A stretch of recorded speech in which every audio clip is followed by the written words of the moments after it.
dear friends. It's fantastic to have you back on Quick Literature Guide. I am your friendly guide in this adventurous journey to the history of English literature. In my previous videos, we discussed on the English Reformation. Before going to discuss on any literary production, I thought it is better to discuss the genres of literature for better understanding of the works produced by the writers. In this video, we are diving deep into a crucial topic for every student of English literature, the captivating world of literary genres and their fascinating subgenres. Each genre and its subgenres are important, so for a clear and better understanding, do not skip the video and watch till the end. And do not forget to like the video and subscribe to my channel. So, let's get started. First of all, let's see the definition of genre. According to Oxford Dictionary, genre is a particular type or style of literature, art, film, or music that you can recognize because of its special characteristics. What does genre mean? Genre is the organization of literature into categories based on the type of writing the piece exemplifies through its content, form, or style. Is it clear? I think not that clear. So let's understand it in easier way. Imagine literature as a big library filled with many different kinds of books. Each type of book has its own special group or category. These categories are called genres. You think of genres like flavors of ice cream. Just like you have chocolate, vanilla, and strawberry ice cream, literature has genres like adventure, mystery, romance, and more. Each genre has its own special ingredients that make it unique and interesting. When you pick a book to read, its genre helps you know what kind of story you are getting. If you want a thrilling adventure, you might choose a book from the adventure genre. If you like solving puzzles, you could go for a mystery book. And if you are in the mood for love stories, romance novels are your go-to.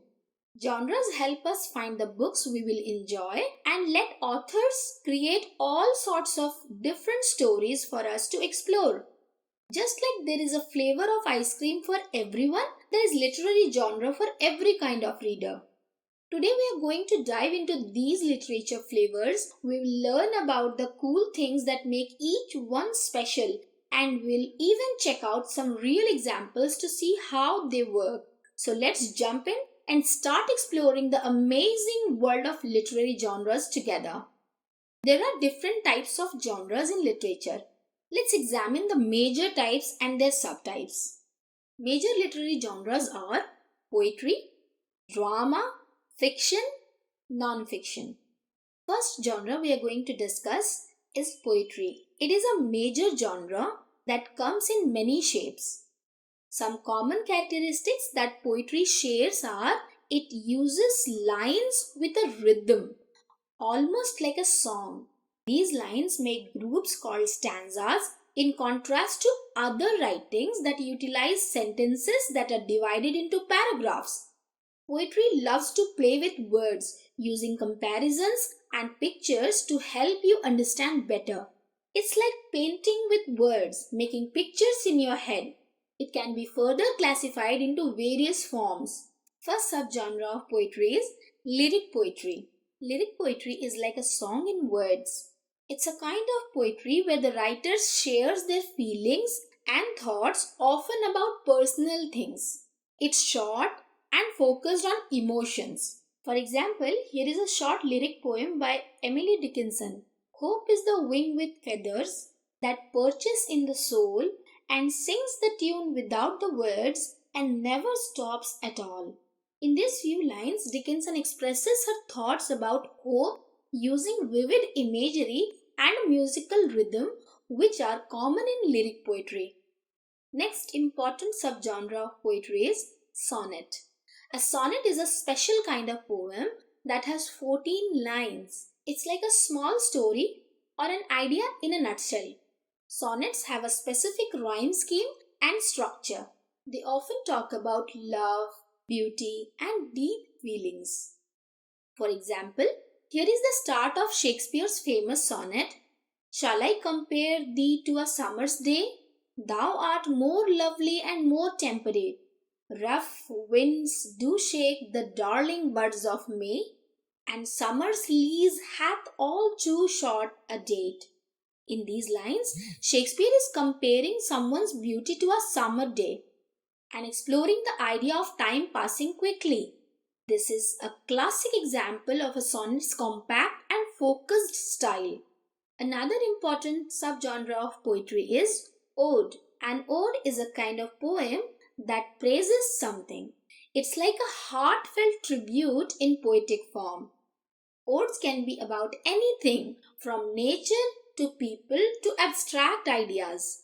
These often have a formal structure and a serious tone. For instance, here is a snippet from John Keats' famous ode. Thou still unravished bride of quietness, thou foster child of silence and slow time. In these lines, Keats is addressing the Grecian urn as if it were a person, celebrating its timeless beauty and the stories it holds. Odes are a way for poets to express their admiration and deep feelings for a subject. Next important subgenre is elegy. An elegy is a kind of poem that remembers someone who has passed away. It's like a tribute to their life and often expresses feelings of sadness and loss. Elegies can also reflect on big themes like life, death, and love. They have a serious and reflective tone. For example, here is the beginning of Thomas Gray's famous elegy written in a country churchyard. The curfew tolls the knell of parting day, the lowing herd winds slowly over the lea, the ploughman homeward plods his weary way and leaves the world to darkness and to me. In these lines, Gray is thinking about the end of the day and comparing it to the end of a life. Elegies give poets a way to express their emotions about death and remember the people they cared about. Next important subgenre is epic. Epic poetry is like a grand adventure in words. It's a long and detailed kind of poem that tells a heroic story. Epics are often about legendary heroes, gods, and big battles. They can be like ancient myths in poetic form. For instance, consider the beginning of Homer's epic, the Odyssey. Tell me, O muse, of that ingenious hero who travelled far and wide after he had sacked the famous town of Troy. In these lines, Homer is asking the muse, a source of inspiration in Greek mythology, to help him tell the story of Odysseus and his long journey home after the Trojan War. Epics are known for their epic heroes and the challenges they face, making them captivating and often quite long. Next important subgenre is ballad. A ballad is like a storytelling song. It's a type of poem that tells a simple story in a musical or sing-song way. Ballads often have a repeating pattern and can be about love, adventure, or even spooky things. They are easy to remember and share. Here is a stanza from the Rhyme of Ancient Mariner that captures its haunting quality. Water, water everywhere, and all the boards did shrink. Water, water everywhere, nor any drop to drink. These lines describe the dire situation of the mariner and his shipmates, surrounded by water but unable to drink it due to their dire circumstances. The ballad skillfully uses imagery and repetition to evoke a sense of desolation and desperation, making it a powerful example of the ballad genre. Next subgenre we have pastoral poetry. Pastoral poetry is like a nature-inspired escape in words. It's a kind of poem that takes you to the countryside, portraying a peaceful and idealized rural life. Pastoral poems often talk about shepherds, nature, and a simple way of living. For example, here is a snippet from Christopher Marlowe's pastoral poem, The Passionate Shepherd to His Love. Come live with me and be my love. and we will all the pleasures prove that valleys, groves, hills, and fields, woods or steepy mountain yields. In these lines, the speaker is inviting someone to enjoy the beauty of nature together. Pastoral poetry creates a dreamy atmosphere, celebrating the tranquility of rural settings and a connection to the natural world. After discussing poetry and its subgenres, now let us discuss the second important genre, that is drama. This literary genre is often also referred to as a play and is performed in front of an audience. Dramas are written through dialogue and include stage directions for the actors to follow. It can be further divided into subgenres. The first subgenre is tragedy.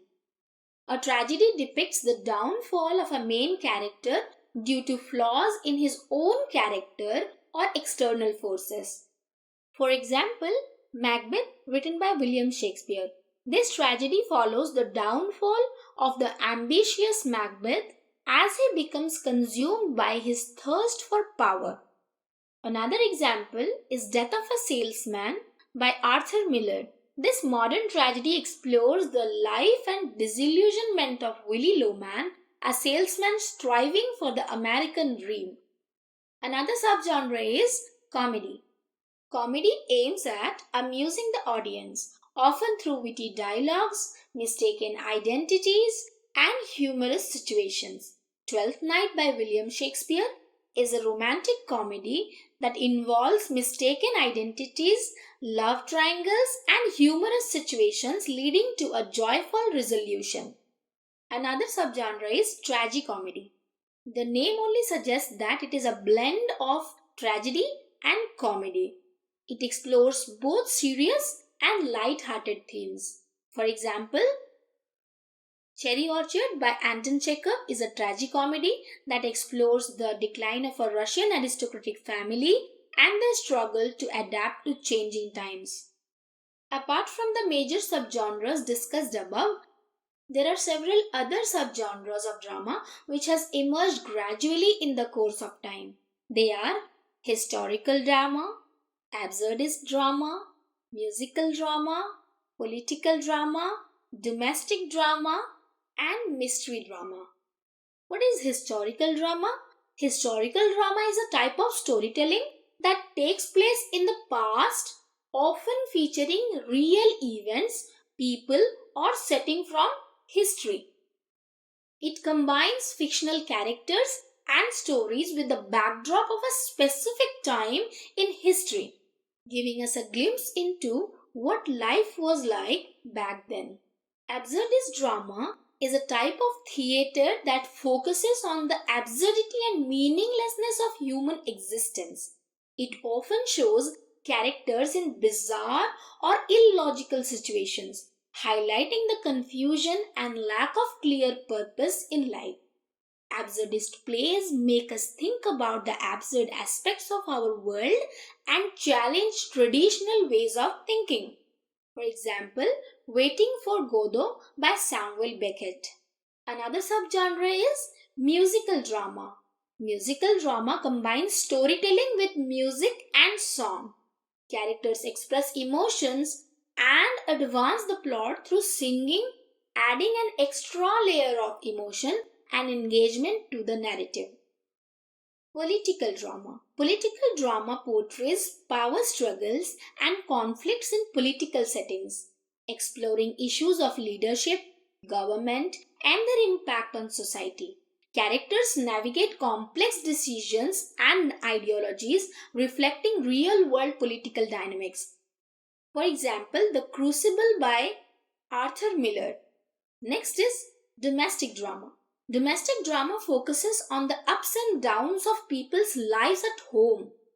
It's about family, relationships, and the everyday things that happen behind closed doors.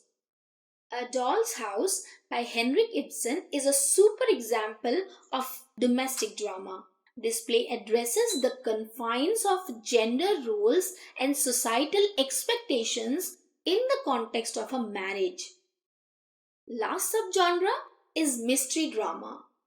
Mystery drama is about solving puzzles or uncovering secrets. Characters, often detectives, work to solve a mystery by finding clues and solving a problem or crime. The Mousetrap by Agatha Christie, a long running mystery play known for its intricate plot and unexpected twists. So, these examples demonstrate the diverse range of themes, styles, and storytelling approaches within the realm of drama. From the timeless works of Shakespeare to modern explorations of societal issues, drama continues to interest audiences with its ability to reflect, challenge, and entertain. Next important genre is fiction. Fiction is a broad and versatile literary genre that encompasses a wide range of imaginative and creative storytelling. It is a genre in which authors invent characters, settings, and plots to create narratives that may or may not be grounded in reality. Fictional works are designed to entertain, engage, and often provoke thought and emotion in readers. Within the larger category of fiction, there are numerous subgenres that cater to different tastes and preferences. Let's explore some of the most common subgenres of fiction. The first subgenre is realistic fiction. This type of fiction is like looking into a mirror. The stories are about people, places, and events that could happen in real world. It's like reading about someone's life and the things they go through, just like you do in your own life. Think of it as a window into someone else's world. To Kill a Mockingbird by Harper Lee is example of a realistic fiction. Next is historical fiction. Imagine taking a time machine to the past. Historical fiction lets you visit different time periods and learn about what life was like back then. You'll meet characters who might have really lived during that time and experience their adventures. Next is science fiction. Science fiction is like a glimpse into the future or a trip to outer space. It's full of amazing ideas and cool gadgets that might exist someday. You will explore things like robots, aliens, and other worlds that are beyond our imagination right now. Next subgenre is fantasy. In the world of fantasy, you get to step into a world of magic and wonder. There are talking animals, wizards, mythical creatures, and places that could only exist in dreams. It's like going on a magical vacation.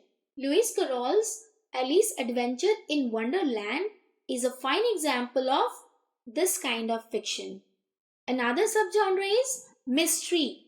Mystery stories are like puzzles waiting to be solved. You become a detective as you read, trying to figure out who did something mysterious or why it happened. It's like being a super sleuth on an adventure. For example, The Hound of Baskervilles by Arthur Conan Doyle is a fine example of mystery novels. Next is thriller fiction. Thrillers are like riding a roller coaster of emotions. They are packed with excitement, danger, and suspense. You'll be at the edge of your seat, not knowing what will happen next. Examples include The Girl with the Dragon Tattoo by Stieg Larsson or psychological thrillers like Gone Girl by Gillian Flynn. Next subgenre of fiction is romance fiction. Love is in the air in romance stories. These tales are all about people falling in love and going on romantic journeys together. It's like watching a beautiful love story unfold. Next, we have adventure. Adventures are like going on epic quests or big journeys. You'll join characters as they face challenges, explore new places, and discover amazing things. It's like going on a thrilling adventure with them. Next, we have dystopian fiction. Imagine a world where things have gone wrong. Dystopian stories show us what could happen if society takes a bad turn. You'll see how characters deal with tough situations and try to make things better. Brave New World by Aldous Huxley is an example of this kind of fiction. Next, we have literary fiction. Literary fiction is like reading a beautiful painting. These stories focus a lot on the way they are written, using language in a special way. They often explore deep thoughts, feelings, and ideas in a very artistic way. In the world of fiction, there is a story for everyone, no matter what kind of adventure you see. Fiction is like a magical door to countless worlds, where you can be a detective, an explorer, or a dreamer. Each subgenre offers a unique journey, a chance to learn, to escape, and to feel. Now, after discussing fiction and its subgenres, let us now explore the world of non-fiction. Non-fiction encompasses factual and informative writing rather than imaginative. As we saw that fiction includes imaginary things, but non-fiction is mostly based on factual things. It includes several subgenres like biography, autobiography, essay, memoir, narrative non-fiction, journalism, self-help, etc. What is biography? Biographies are accounts of a person's life, typically focusing on their achievements, experiences, and impact on society. They provide readers with a detailed understanding of the subject's journey. For example, Steve Jobs by Walter Isaacson. Next is autobiography.